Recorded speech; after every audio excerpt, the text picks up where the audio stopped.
Hello guys, ಇವತ್ತು ನಾನು ಬೆಂಡೆಕಾಯಿ ಪಲ್ಯ ಹೇಗೆ ಮಾಡೋದು ಅಂತ ತೋರಿಸ್ಕೊಡ್ತಾ ಇದ್ದೀನಿ. ಮಾರ್ನಿಂಗಿಗೆ ಒಳ್ಳೆ ಬ್ರೇಕ್ಫಾಸ್ಟ್ ಅಂತಲೇ ಹೇಳ್ಬೋದು. ಮೊದಲಿಗೆ ಪ್ಯಾನ್ಗೆ ಆಯಿಲ್ ಹಾಕ್ತಾಯಿದ್ದೀನಿ. ನಂತರ ಸ್ವಲ್ಪ ಸಾಸಿವೆ,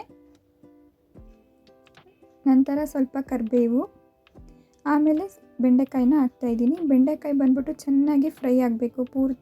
ಪೂರ್ತಿ ಈ ಥರ ಬ್ರೌನಿಷ್ ರೀತಿಯಲ್ಲಿ ಆಗಬೇಕು. ಚೆನ್ನಾಗಿ ಅದನ್ನು ಫ್ರೈ ಮಾಡಬೇಕು. ನಂತರ ಅದಕ್ಕೆ ಈರುಳ್ಳಿ ಟೊಮೊಟೊನ ಹಾಕ್ತಾಯಿದ್ದೀನಿ. ಈಗ ಈರುಳ್ಳಿ ಟೊಮೊಟೊನ ಇನ್ನೂ ಸ್ವಲ್ಪ ಚೆನ್ನಾಗಿ ಫ್ರೈ ಮಾಡಬೇಕು. ನಂತರ ಈರುಳ್ಳಿ ಟೊಮೊಟೊ ಬೆಂದಾದ್ಮೇಲೆ ಸ್ವಲ್ಪ ಕಾಯಿ ತುರಿ ಹಾಕಿ ಸ್ವಲ್ಪ ನೀರು ಹಾಕ್ತಾಯಿದ್ದೀನಿ.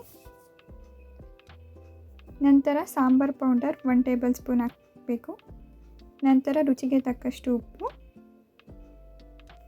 ನಂತರ ಸ್ವಲ್ಪ ಅರಿಶಿಣ ಪುಡಿ, ನೆಕ್ಸ್ಟ್ ಸ್ವಲ್ಪ ಸಕ್ಕರೆ ಹಾಕ್ಕೊತಾ ಇದ್ದೀನಿ. ಇದು ಬಂದ್ಬಿಟ್ಟು ಆಪ್ಷನಲ್ಲು. ನಿಮಗೆ ಜಾಸ್ತಿ ಸ್ವೀಟ್ ಇಷ್ಟ ಆಗೋದಾದರೆ ಸಕ್ಕರೆ ಹಾಕ್ಕೊಳ್ಳಿ. ನೋಡಿ, ಬೆಂಡೆಕಾಯಿ ಪಲ್ಯ ರೆಡಿಯಾಗಿದೆ. ತುಂಬ ಸುಲಭ ರೀತಿಯಲ್ಲಿ ಮಾಡ್ಬೋದು. ನೀವು ಒಂದ್ಸಲಿ ಟ್ರೈ ಮಾಡಿ. ಮಾರ್ನಿಂಗಿಗೆ ಮತ್ತು ಸ್ಕೂಲ್ ಮಕ್ಕಳಿಗೆಲ್ಲ ಒಳ್ಳೆ ಬ್ರೇಕ್ಫಾಸ್ಟ್ ಅಂತಲೇ ಹೇಳ್ಬೋದು. ಈ ವಿಡಿಯೋ ನಿಮಗೆ ಇಷ್ಟ ಆಗಿದ್ದರೆ ಪ್ಲೀಸ್ ನಮ್ಮ ಚಾನಲನ್ನು ಸಬ್ಸ್ಕ್ರೈಬ್ ಮಾಡ್ಕೊಳ್ಳಿ, ಶೇರ್ ಮಾಡಿ, ಹಾಗೆ ಕಮೆಂಟ್ ಮಾಡಿ. ಮುಂದಿನ ವಿಡಿಯೋದಲ್ಲಿ ಇನ್ನೂ ಒಳ್ಳೊಳ್ಳೆ ರೆಸಿಪೀಸ್ನ ತೋರಿಸ್ಕೊಡ್ತೀನಿ.